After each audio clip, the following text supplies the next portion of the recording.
speaking, is the Queen Elizabeth Tower. And it's about to reopen for visitors again after several years of refurbishment. Anyone who's been around Westminster the last few years would have seen it covered in scaffolding. I think the scaffolding came down just last year. Well, you might remember, as Lara did a moment ago, in May last year, that's how long we've been waiting for this, I got the opportunity to go up Big Ben with Keith Scobie-Youngs, who's the managing director of the Cumbria Clock Company, who was restoring the clock. How many steps are there? I'm not sure, just over 300, I think. Oh, wow. I kind of try not to count. I don't get distracted. Absolutely. You're sort of reaching the point where we're both a bit out of breath now, Keith. Yeah. It's the clock. Is that the clock in there? Do you want to unzip? This seems like a very dramatic entrance. Which side shall I do? This one? Yeah, whichever. Look at this. So Keith, this is the clock. Yes. I don't know what I was expecting. I don't know, it's wider and flatter than I thought. This was the first flat bed turret clock. The beauty of this clock was that it allowed large dials, 23.5 feet in diameter, to be driven accurately. And that's down to this little thing ticking away in the corner at the back. Right. And that's referred to as Lord Grimthorpe's double three-legged gravity escapement. Right, Belfry, let's do it. Keep going up. More Back where you stairs. came. More stairs, I'm afraid. Wow, look at that.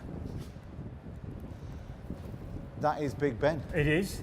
This is the famous bell, and obviously these are the 4 quarter bells, which chime every 15 minutes. What's incredible is having been downstairs looking at the clock mechanism, how sort of small and intricate they are, and then it sort of works its way all the way up the building Well, to chime these enormous bells. we think how far away, if you can remember when Big Ben was regular, how far away you can hear it. Yeah. And so it has to be pretty big to be that audible.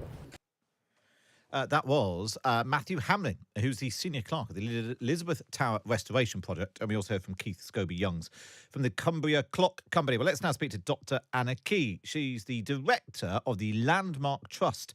She's presented a Channel 4 documentary on the history and restoration of Big Ben as well. Hi, Anna. Morning. Can we just get out of the way? We can call it Big Ben, can't we? Everyone knows what we mean when we say Big Ben. Yeah, I think we can. I mean, it is, as you say, officially was rechristened the Elizabeth Tower, but I think it's been colloquially known as Big Ben for 150 years. So I think we're allowed to stick with that in normal parlance. And why would someone want to? Because I think tickets are going on sale in the coming days to go up it. Why sell it to us as a day out? Why would you want to go up Big Ben?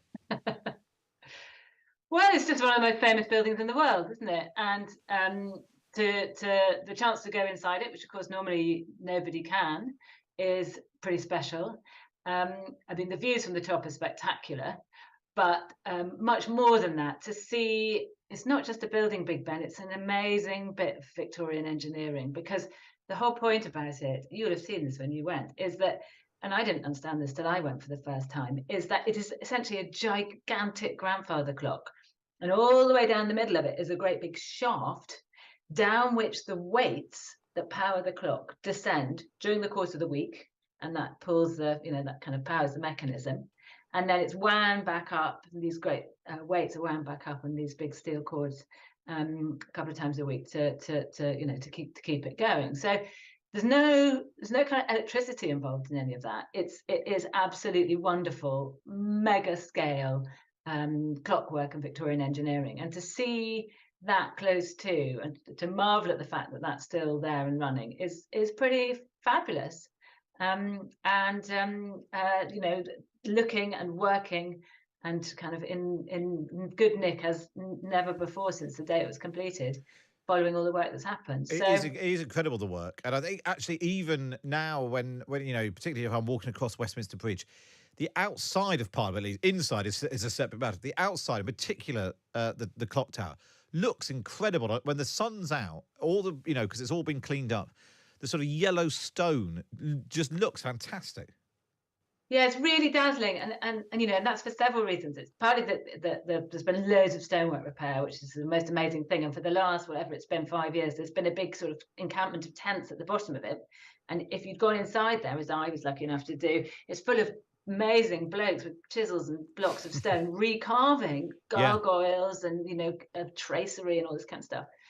But also the original paint scheme was discovered and reinstated on it, and that basically involved removing huge areas of black. I mean, I don't know if you remember, it used to be really, really black. Yeah. And that wasn't just the soot, it was that over the decades since the 1840s, gradually things that had been gold or had been blue or had been red were painted black. So it become really kind of gloomy, rather sort of, somber, sort of disapproving presence somehow looming over Westminster. And now, because they did all this wonderful, amazing research, taking off the old paint layers and being able to find the original layers and establish what the original scheme was, that's been put back, and there's no black on it at all. It's blue, it's gold, it's red, it's green, and all this wonderful stone, and it catches the light because the gold is actual gold. It's it's gilt, which is very, very, very thin layers of gold that's been hammered very thin, paper thin, and it sparkles, it dazzles as the light moves around it, and that's just an amazing thing to see. Anna, it's really good to speak to you. Thank you for that. It's Dr. Anna Key, the director of the Landmark Trust. And so they've announced today the details of it. So from 10 o'clock next Wednesday, tickets go on sale for June. And then I think each month they're going to do the same thing. The second Wednesday of each month, they'll release more tickets. So if you do want to go up Big Ben, honestly, it is incredible. And standing behind the big clock face was absolutely incredible. Lovely stuff. Right, we are now live on the YouTubes. Morning. If you are watching along on the YouTube channel, Deputy PMQs Unpacked is coming next. It's all the deputies. It's Oliver Dowden, it's Angela Rayner, and it's Patrick Maguire. We will pause the action live from the House of Commons next, live on Times Radio and the Times Radio YouTube channel.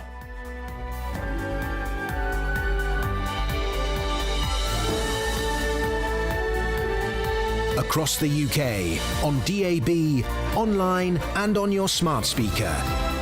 This is Times Radio. It's 12 o'clock. I'm Matt Chorley. This is Times Radio. Deputy PMQs Unpacked is next. First, let's take a look at the headlines this lunchtime. Prince Harry says he's been conditioned to feel guarded as he gives evidence for a second day in his phone hacking trial against the publishers of the Daily Mirror. The Duke of Sussex says he believes information was unlawfully gathered for a story about a knee injury which delayed his military career. But lawyers for MGN say a similar article elsewhere actually quoted him. Ukrainian authorities have stepped up evacuation efforts in communities devastated by flooding after a major dam was attacked yesterday. Ukraine's president says hundreds of thousands of people have also been left without normal access to drinking water. The Pope's undergoing surgery on his abdomen this afternoon and will remain in hospital for a few days. The 86-year-old's been complaining about recurrent pain near his stomach. And Moeen Ali's reversed his decision to retire from Test cricket to join England's squad for the first two matches of this summer's Ashes series against Australia. The all-rounder replaces the injured spin bowler Jack Leach. And we'll have a full news and sport roundup at 5:30. But now, live on Times Radio and the Times Radio YouTube channel, it's time for Deputy... Order, order. I call Matt Chorley and Patrick Maguire. Deputy PMQs Unpacked with my deputy and yours, Patrick Maguire. How are you? Deputy to a grateful nation, the to listeners to everywhere. the regional manager. How are you? I'm very glad to be here after a prolonged absence. It's very rare that I'm in Tim Shipman's chair these days. I can't work out, because maybe I was thinking maybe that means he's finished his book, but I know for a fact he hasn't, so normally you'd be bunking off. I do wonder whether the reason he's not here is because the last time he was here 2 weeks ago... He owes you dinner. He owes me dinner, and he hasn't been heard or seen of since. You get a better class of wager with me, Matt. Well, I'm actually having dinner with James Marriott tonight. Are there you? Go, yeah. Clang. No, so 2 weeks ago, Tim Shipman bet me that we wouldn't get through PMQs without Keir Starmer mentioning Boris Johnson. And we did, and now he owes me dinner. So what do you think is going to happen today? What do you want to wage is going to come up today? It's always difficult to tell with these two, though, isn't it? With Angela and Oliver. I bet you that... Sorry, I was going to say I bet Angela Rayner mentions the fact that Rishi Sunak's in America. What a terrible wage that is. That's like 1 to a million or something. Yeah. I tell you what, let's have a listen because it's been a long time since Patrick's been here. It's been a long time since the lathe has been touched or otherwise. So we've got a very important statement from the Commons leader. Let's take a listen.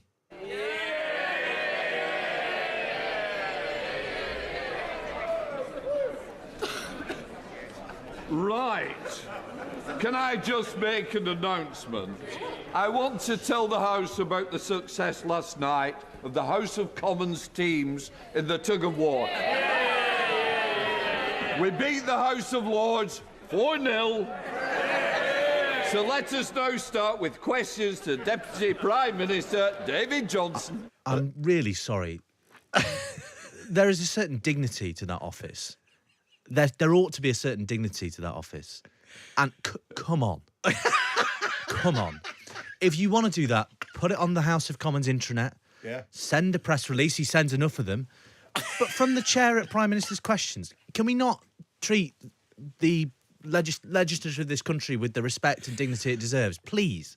Please. I think it's important that the Commons has beaten the House of Lords at 4. Given that all the House of Lords are 90, surely the House of Commons, surely a bunch of MPs should be able to beat the Lords in a game of tug of war.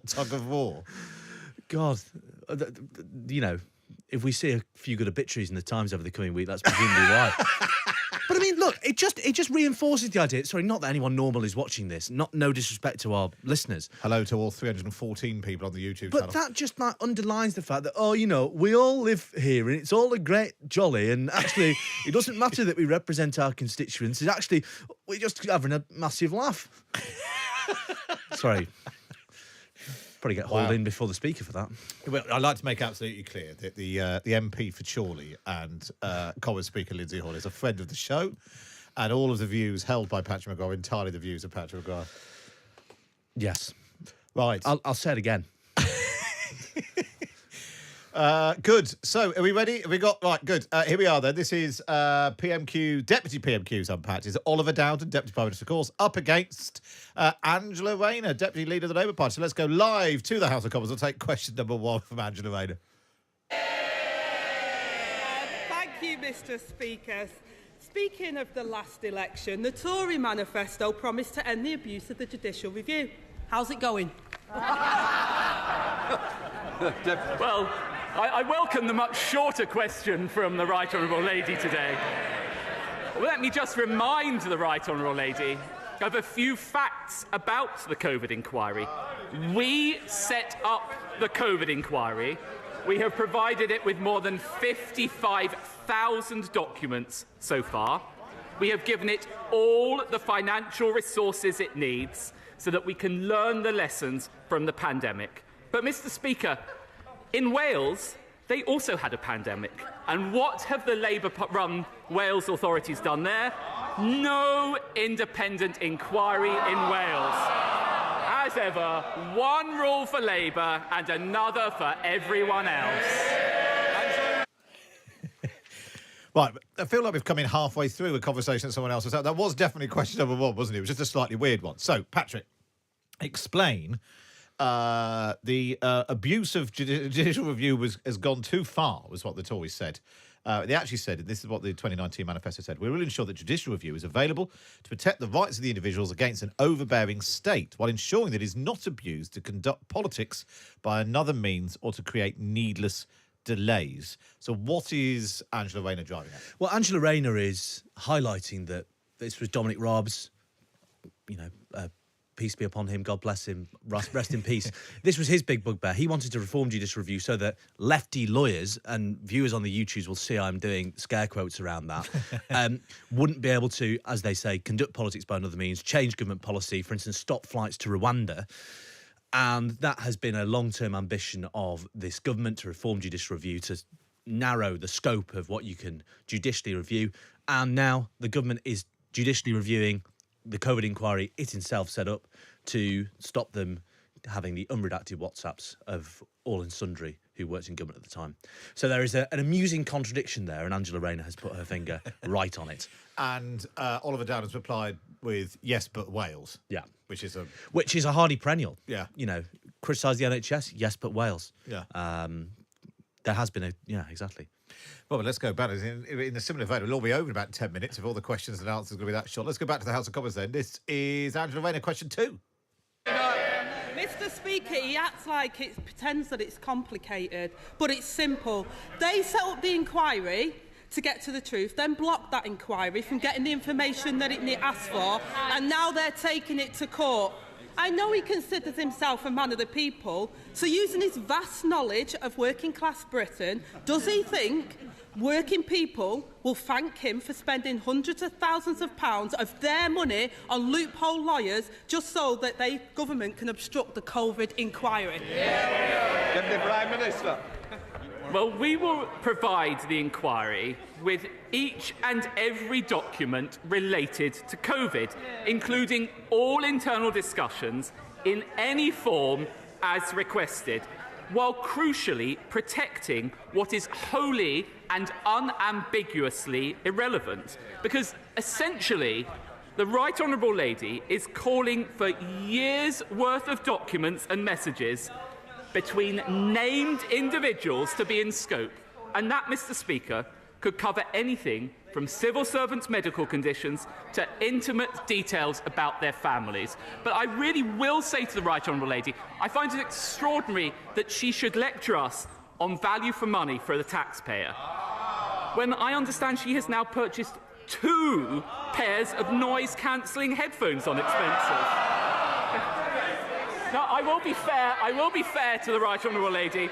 If I had to attend shadow cabinet meetings, I think I'd want to tune them out too.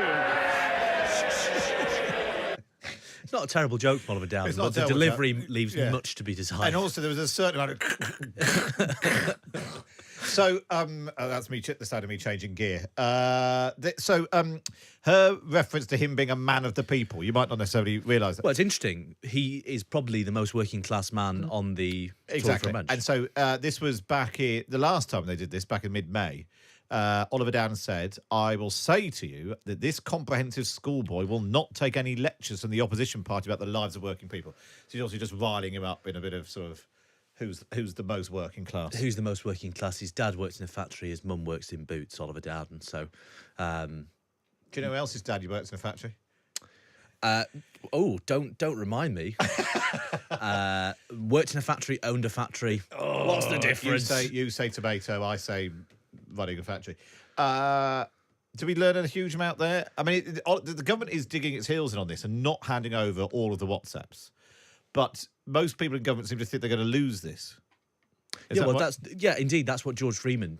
Yeah. The moment that George Freeman, the science minister, the moment the Judicial Review in went on Question Time and said, well, look, of course, we're probably going to lose, but it's a principle worth sticking up for.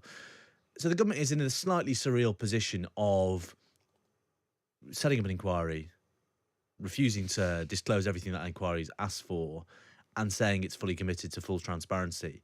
Obviously, something's going to have to give. Presumably, that'll be when they lose the Judicial Review. But in the meantime, obviously, that leaves them wide open to accusations that they're seeking to obstruct its work, particularly when Boris Johnson is revelling in being as unhelpful as possible to the government. And indeed, individual ministers too. For instance, Caroline Dinenage was on Times Radio last week, former health minister, now chair of the Culture Select Committee, saying, yeah, of course I'll hand over my WhatsApp. So increasingly, the government position, which Oliver Dowden is responsible for as Cabinet Office Minister, as well as Deputy Prime Minister, leaves them increasingly isolated. In fact, have you heard the clip that I played earlier of Baroness Hallett and the government's lawyer trying to set out the position? I've just put it. It's in the PMQs PMQ slug now. So this is from the hearing yesterday, which sort of sums up her exasperation and the barrister trying to set out the position.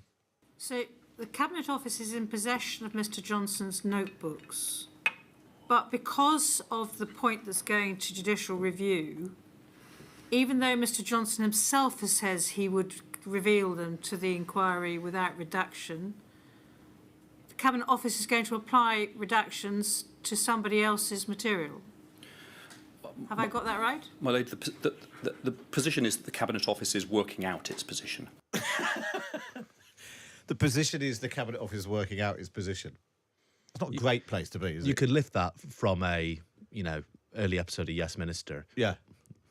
And obviously Oliver Dowden is the Minister for the Cabinet Office. So Yeah, which means he's in a particular, which is presumably why, which is exactly why Angela Rayner has chosen to go on this subject. But it's something for which he is personally accountable. So he can't dodge it by saying, well, it's up to the Minister. Yes, totally. Yeah. Right, let's go back to It's quite shrewd, actually, not treating it as a, as a surrogate PMQs, but as a questions to Oliver Dowden. Yeah. Because given Oliver Dowden is running the government. And there's more eyeballs on this than there are to Cabinet Office questions. Totally. Right, let's go. Let's know how you think it's going. The Deputy PMQs rather than Patrick and I. On the YouTube channel. Get on the YouTubes. Post your comments. Let's go back to the comments now. It's question number 3 from Angela Rayner. Can I just say that Deputy Prime Minister was very good saying he was welcoming short questions. I'd also welcome shorter answers. Angela Rayner. And shorter interjections from the Speaker would be nice too. Mr. Speaker, all we're asking for is what the COVID inquiry has asked for. And across the world, COVID inquiries are well underway. While his government hides information and shells out public money on legal bills for the Oxbridge one, the former Prime Minister is now demanding another $1 million to pay for his new lawyers. Now, I know the honourable gentleman and his former boss has fallen out, and maybe he wants to patch things up, but can he seriously say this is a good use of taxpayers' money? Deputy Prime Minister. If we want to talk about relationships between different people, I don't think we need to search her WhatsApp messages to know that there's no communication between her and the leader of her party. And I will happily stand up for our record on COVID, because when she and her party were carping from the sidelines, calling for longer lockdowns, I was working as Culture Secretary to keep our football clubs running, to protect our theatres and museums, and deliver the largest cultural recovery package in the Western world. That's the difference between her and me, Mr. Speaker. While she was collecting titles, I was getting on with the job. It's good, this. It's nice, robust back and forth. Yeah. Short, she's been sharper, I think you could argue, than sometimes Starmer's gets a bit waffly. And Dowden's, he's holding the government line, but he's got some decent lines to come back on. Yeah, some decent gags. The weakness with that answer, I think, is that he lent heavily on his personal record on COVID as Culture Secretary. Now, if you said to Rishi Sunak now, or even at the time, actually, when he was Chancellor, is the government getting everything right, particularly on the question of longer lockdowns? Rishi Sunak at the time, particularly in winter 2020, was saying no. Let's not lock down. Let's bring in this Swedish epidemiologist who'll tell us we don't have to lock down. Yeah. Rishi Sunak was a very forceful... And look, you can try and retrofit that on lockdown dates, as Oliver Dowden saying was like, we came out of lockdown earlier than Labour would have wanted us to. But I think it's quite a dangerous gambit for Rishi Sunak's government, given Rishi Sunak was opposed to much of the lockdown policy at the time, to come out and say, we're really happy with how we handled lockdowns and COVID because we know he was one of the most forceful internal opponents of. But I suppose it's one of those things where, in the end, you just have to hold your record. Yeah. Because if you start trashing it, then you're doing the opposition's work for you. It's not going down brilliantly well on the YouTube channel. Matt says 15% behind in the polls. Mention Angela Rayner's headphones. That'll do it. But yeah, it's decent knockabout stuff, I suppose. And people are enjoying your impressions. They're glad you're back doing your impressions. Good. Launching it. I've never heard Patrick so ruffled, says Mike. Well, because I'm usually such a peaceable, mellow guy. The very mention of tug of war has set you off. Right, let's go back to the House of Commons now then. This is just Oliver Dowden saying there's no communication between Angela Rayner and Keir Starmer. Are things that bad? That's slightly overplayed, but I would say there is, as I've write quite regularly in the Times, there's definitely mutual suspicion between the two camps. Actually, I'd say it's more coming from Angela Rayner's direction. There are certain people around Keir Starmer who say, in terms sort of obliquely, maybe Angela Rayner won't have her job. The many sort of, she won't be shadowing the Cabinet Office. She won't be the Cabinet Office Minister. But I think mostly it's people around Angela Rayner, and Angela Rayner are paranoid about how she is viewed in the leader's office, and that she is due for the sack or whatever. Those sort of briefings from various quarters make their way into the Times intermittently.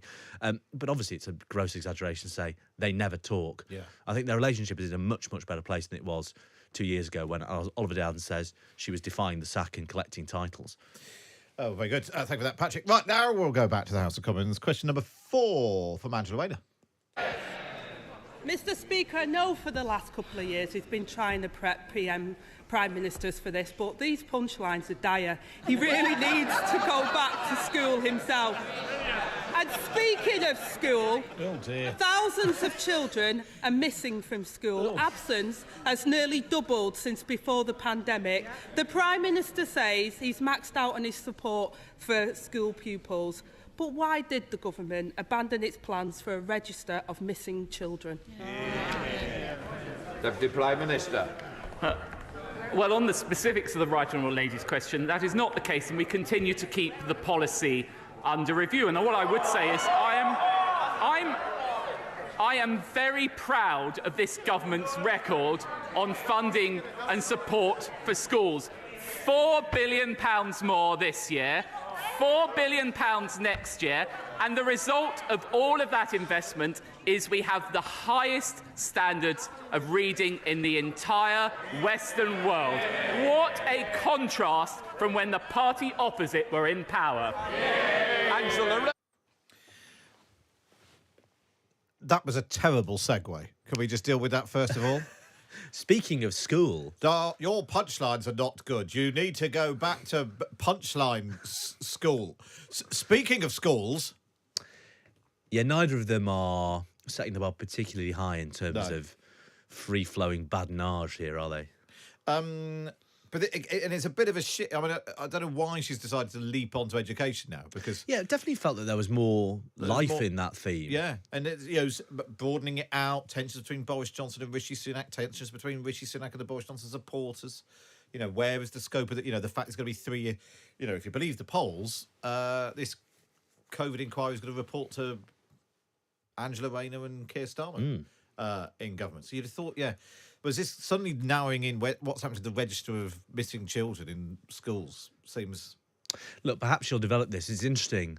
The register of missing children in schools, so-called ghost children, is work that's being done by think tanks aligned with the Conservative Party. So perhaps they're trying to punch bruises. This is the Conservative Party's friends and sort of infrastructure of, policy wonks that is pointing out this problem, and they're exposing that the government is, in fact, doing very little about it. Ghost children, was a cover on The Spectator a while ago, a very evocative cover.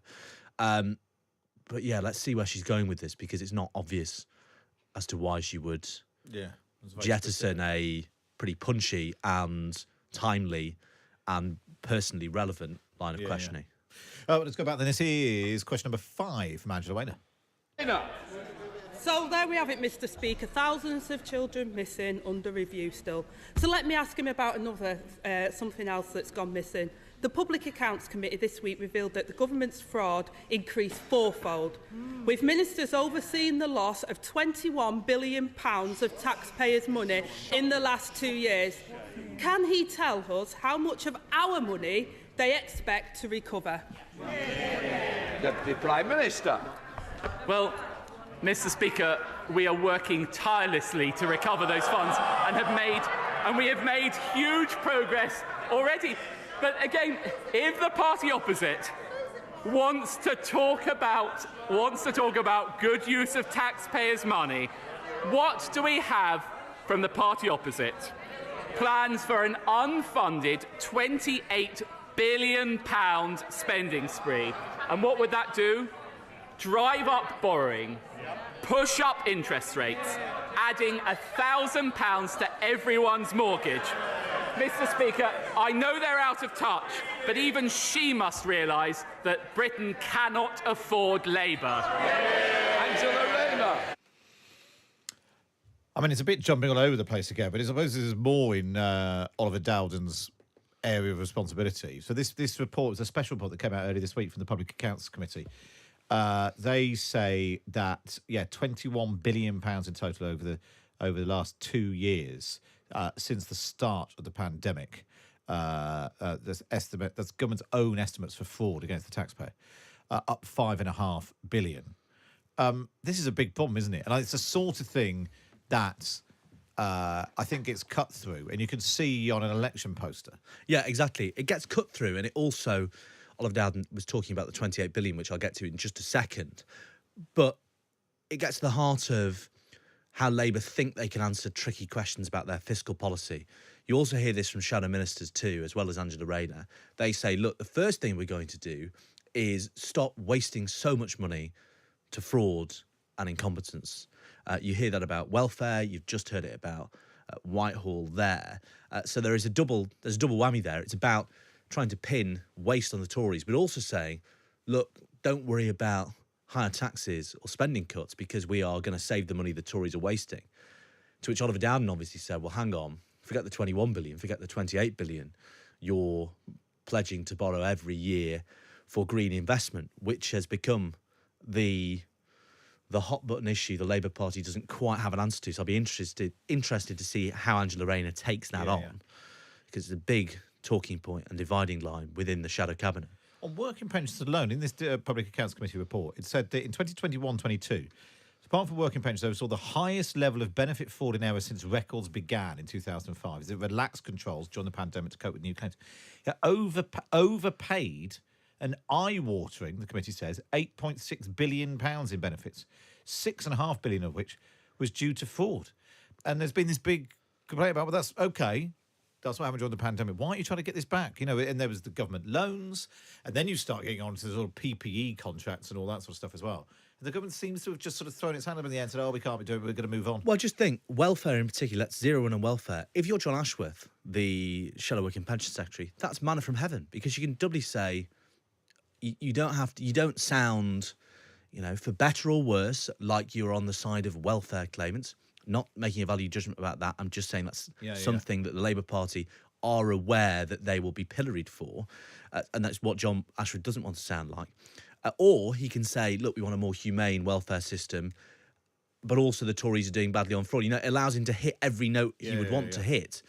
And especially when Oliver Dowden's sort of line is, well, we might get around to it at some point. Right, well, here we go then. This is rounding this up. This is question number 6 from Angela Rayner. Mr. Speaker, Britain can't afford any more of the Conservatives. And he seems to have lost count. The answer is a quarter. Only a quarter of the billions of pounds of taxpayers' money lost to fraud is expected to be clawed back. If this government can't get the public money back, they can't be trusted with anything else. It's become a pattern of behaviour from the Conservatives.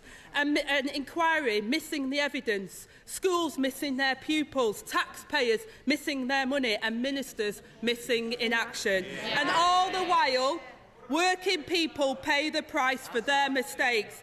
This week, the Public Accounts Committee also warned that this epic fraud and waste could happen all over again due to the ministers living in denial of the facts. If his government can't admit the truth, then how on earth can they learn the lessons? Deputy Prime Minister. Well, I would say to the right honourable lady, we're actually putting more resources in throughout this year to tackle fraud and error, and we continue to make real progress with it. But again, it's quite extraordinary from the party opposite.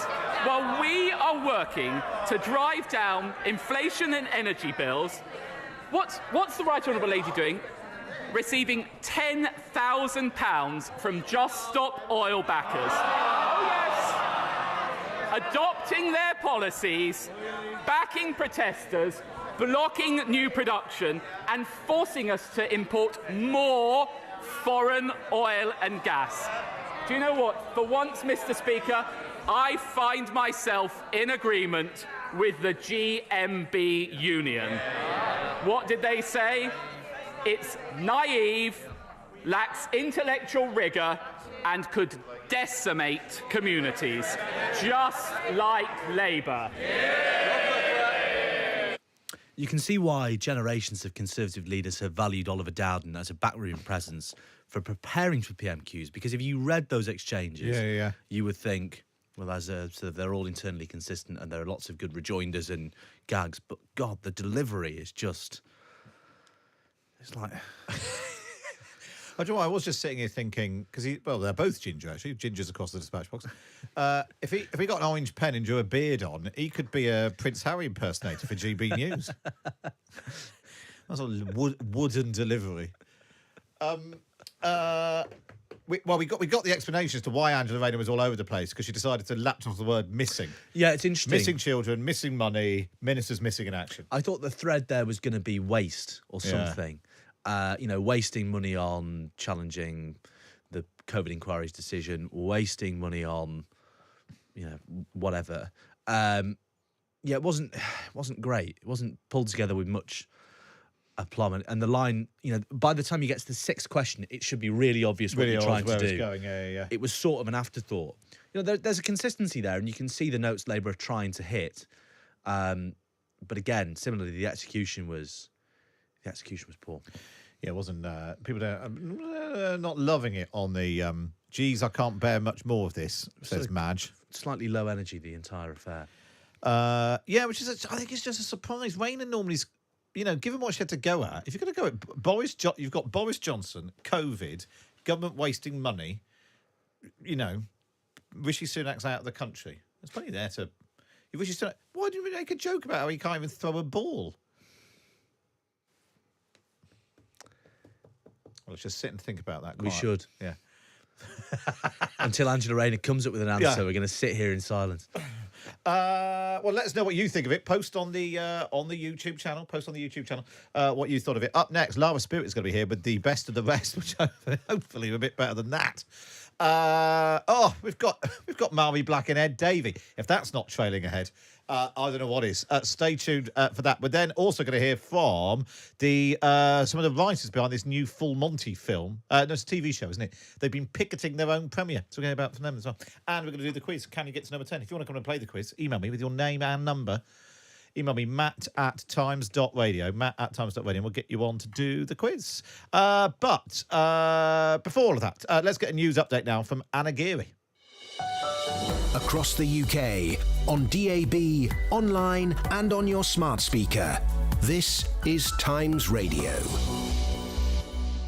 As you've been hearing, the Deputy Prime Minister and his Labour counterpart have clashed in the Commons over the COVID inquiry. Angela Rayner is accusing the Tories of setting up the inquiry to get to the truth, then blocking it from getting information they had asked for. Prince Harry's told the High Court that Buckingham Palace believed phone hacking at the now-defunct News of the World was probably a one-off. Lawyers for Mirror Group newspapers argue none of their journalists were arrested at the time of a police investigation.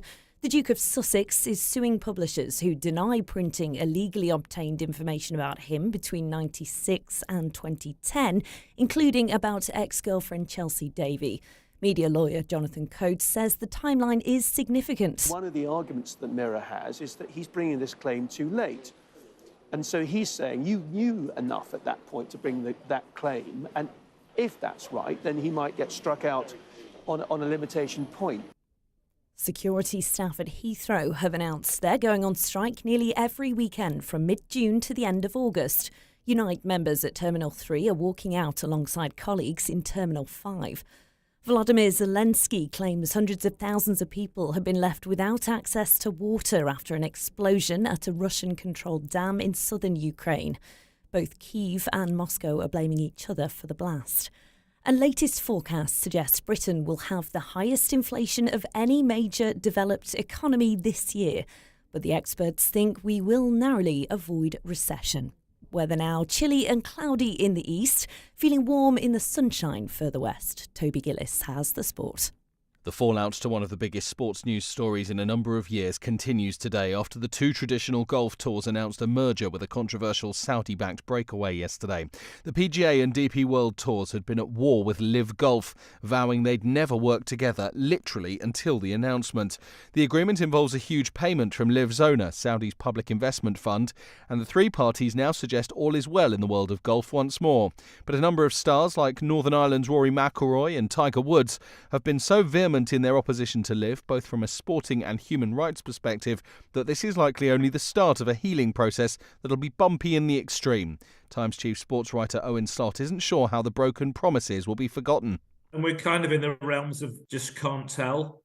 The PGA Tour were very keen for Rory and Tiger to be the leaders of the old world, if you like. You would suspect, Rory in particular, Tiger, but the the players who were persuaded to stick with the PGA Tour will wonder what the hell to make of it. They'll feel used and abused and disrespected by the Tour. England have resolved their bowling crisis ahead of the Ashes by persuading spinner Moeen Ali to come out of international retirement. They didn't have a spinner after the only one they'd named in the squad, Jack Leach, was ruled out by injury.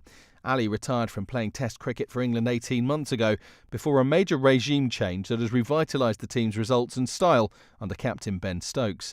And a legendary former England rugby player, part of the team who won the World Cup in 2005, has told Times Radio he doesn't believe the sport should ever have gone professional after revealing he doesn't remember any part of that tournament.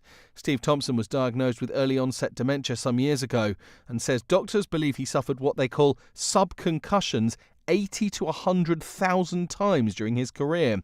He explained his memories of 2005 and being involved in England's greatest ever rugby moment. Most of my 20s just isn't there, and when I've tried to understand it, I've spoken to the specialists and they're like, where my brain was damaged and inflamed, my head was a camera but without an SD card in it, and that's why, it's just not there. You can read more on these stories on the Times website or app. This is Times Radio. Alexis French here to introduce you to Apple Music Classical. Apple Music Classical elevates your listening experience like never before, with 5 million classical music tracks in high-res lossless audio and thousands of recordings in spatial audio. Apple Music Classical is included with select Apple Music plans. Find it on the App Store. Everyone can make little changes to waste less. And at McDonald's, we're no different. Like recycling my used McCafe cup at McDonald's. To make a birthday card for me, thanks, Dad. Or recycling old, hard, plastic Happy Meal toys. Into Ronald McDonald's House Charities Playgrounds. It's all part of our continuing plan to recycle and reuse even more. Because we know when you change a little, you change a lot. Recycling units available in UK restaurants. Search National Cup Recycling Scheme. Includes cards and other products. Protect your devices with one of the UK's most trusted cybersecurity solutions. Rated excellent on Trustpilot. ESET Digital Security. Progress protected.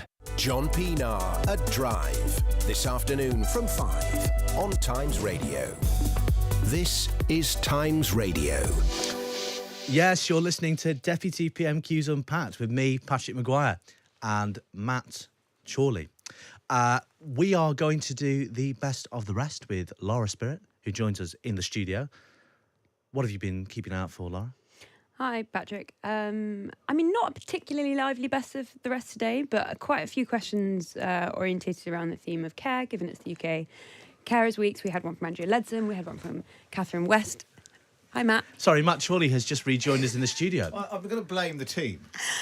We were having what Clover described as a production meeting. Hey, it's a good job I'm a You're here. consummate professional. Well, it's been the day of deputies, because it's been Oliver Dowden and Angela Rayner, so you've had to do a little bit of standing in. That's very nice. Well, yeah, there you go. And I like to think I handle that with aplomb. Yeah. Anyway, Lara was just saying how it's not been a vintage. You're doing that again. You need to talk it up. Yeah, Matt says I need to, ahead of my appraisal, talk up Deputy PMQs. I mean, there were some interesting questions. I was just saying it's UK Carers Week. There are a number of them. The most interesting that we'll play, probably from Ed Davey, who quite recently actually has started talking very openly about his own kind of personal experience with his caring responsibilities in his own family and his own history. So this is an interesting question and string response, and I think we'll have this one first, if possible. But I think we might actually have to have another one first, which would be Mari Black, if that's one. What have we got first? Who have we got? Oh, we have got Ed Davey. Brilliant. There we are. Brilliant. That's what everyone's saying. Let's take a listen. Speaker, yesterday I met Karen. Karen is a carer for her husband Alan, who has Parkinson's and Lewy body dementia. Karen told me how hard it is to get people with power just to listen to her. Like so many carers, Karen feels her caring work just isn't valued. At times, she's wanted to give up, but knows she must carry on because of her husband. Mr. Speaker, remarkable carers like Karen save the government more than the entire NHS budget. So will the government finally recognise the value of Britain's family carers and not just pay tribute to them, but give them the financial and practical support they deserve? Deputy Prime Minister. Well, of course I would like to join the Right Honourable Gentleman in paying tribute to Karen and to hard-working, unpaid carers up and down the country. And I know the Right Honourable Gentleman speaks from personal experience about this as well. We have provided £2.3 billion worth of support for social care, an additional 25 million committed to putting people at the heart of care in the Heart of Care White Paper, and £327 million is also committed to the Better Care Fund. Alberta cost. You're right. Ed Davies sort of has talked about this before. Interestingly, because I was just trying to look this up, the government held a carers reception last night in Dowden Street, apparently, with the Minister for Care rather than with the Prime Minister. So there's clearly a sort of shift there, a sort of recognition from the government. But obviously, you know, Ed Davies, partly because of his own personal experience, but there were so many people involved in this, which politicians just don't normally talk about. Yeah, I think one of the interesting things that Ed Davies said there was that unpaid carers saved the government more than the entire NHS budget. That's really astonishing. So I think you will hear a lot more from Ed Davies on that, because actually it seems he gave a Guardian interview where he spoke much more openly about the impact that his multiple caring responsibilities have had on his life and on the way that he sees the future of the health service. So I think you will hear more from him and others on that question. Should I do the second one?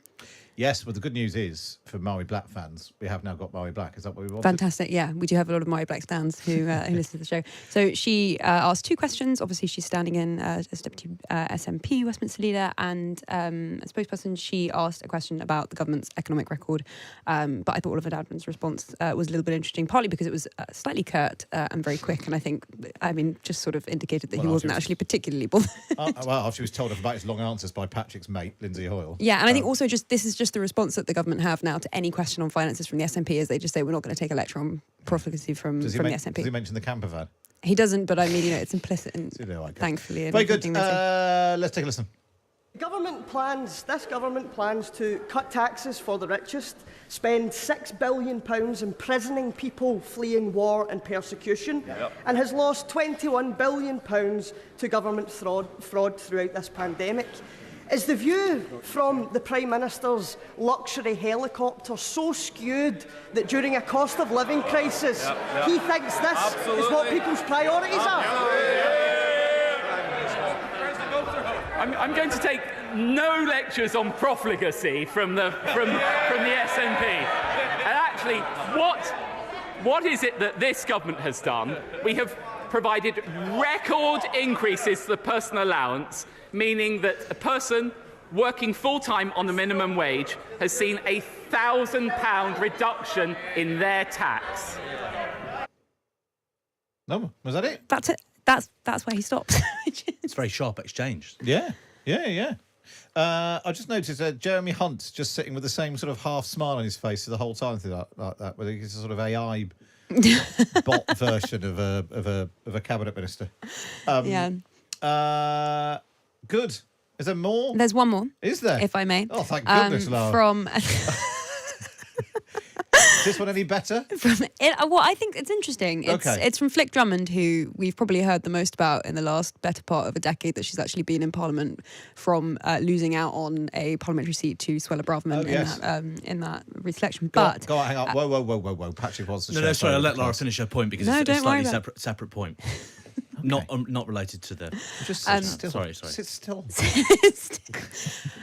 Which is an appropriate rejoinder, actually, because this is about school children.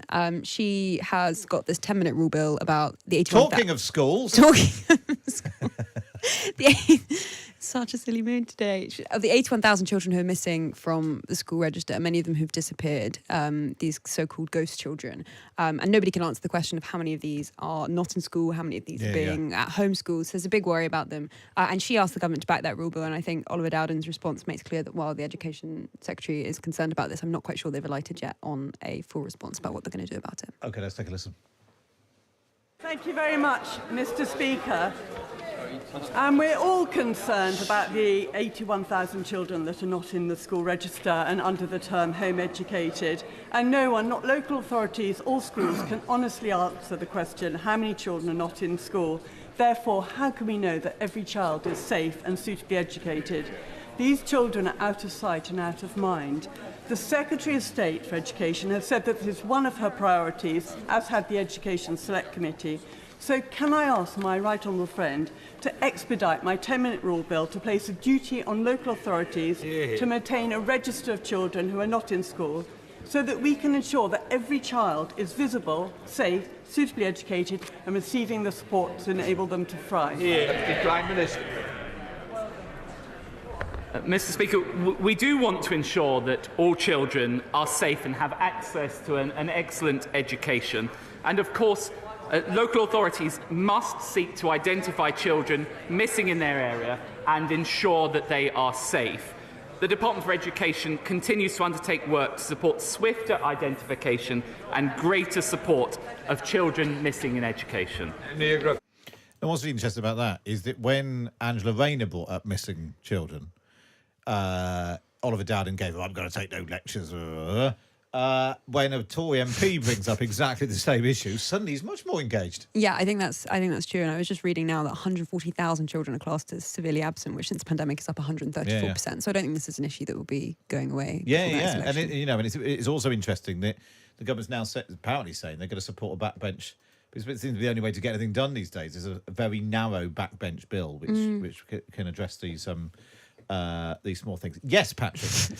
Grant Tucker. Yes. Sometime friend of the show and of Times Media Limited, asks an interesting question on YouTube. He says, is there any rule that Keir Starmer can't do PMQs when Rishi Sunak is away, or is it just convention? I note the SNP used their deputy, but the Lib Dems never put up their deputy. Now, on the second point, I think that's because Ed Davey gets a question every 6 weeks, doesn't he? Yeah. So that's all done in sort of pro rata number of MPs. Yeah, exactly. Whereas, it is. Whereas the SNP have a standing obligation. But I'd be very interested in whether that is a formal thing, or whether it's just out of respect for the Prime Minister or whatever. Because it's like when Keir Starmer responds to the budget, for instance. Yeah. So I don't know if any constitutional experts are listening. I think please get in it's touch. Probably just a convention. Because I think when David Cameron was away as leader of the opposition, I think the deputies, Gordon Brown, or actually no, maybe I'm thinking of when David Cameron's son died, and I think they just suspended. They didn't do PMQs. Yeah, they just did some very short tributes. So I'm just trying to think of a time when the leader of the opposition has been away. Do you ever get their deputy taking on the Prime Minister? I feel like that might have happened once, but I suspect did Ed Miliband ask questions of the Prime Minister when he stood in for Keir Starmer at the last minute that time? Yes, he did. So there you go. Yeah, because that was all during the COVID days, wasn't it? It was, yeah. Yeah. Because Angela Rayner have COVID as well. Was that what it was? Yes, she did. They'd all caught COVID from Rachel Reeves or something.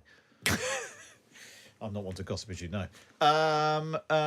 Someone's been in touch ahead of your appraisal, Lara. Nick says some feedback for Lara's appraisal. Lara Spirit's political commentary knocks Chorley's into a cocked hat.